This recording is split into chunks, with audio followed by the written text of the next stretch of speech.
परीक्षाकारेण तुम्हें अम्मम पब्बावेह।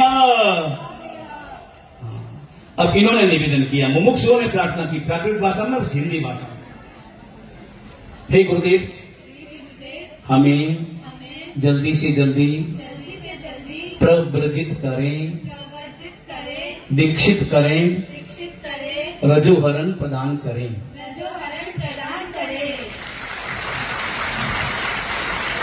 हाँ, इन्होंने भावना देखें कि भावना भेजो तो आ जाइए जो भैया मारे कने बीजा विचार होगा त्याग पड़ जाए। स्वस्तिक करो। और अब दीक्षा सबको अपने अंतर में नवकार महामंत्र गिनना है। मंगल संपूर्ण बौन મારું ભીનું થયો છે અંતર, વગડાવો મંગળ ભાગીંતર. મારું ભીનું થયો છે અંતર, વગડાવો મંગળ ભાગીંતર.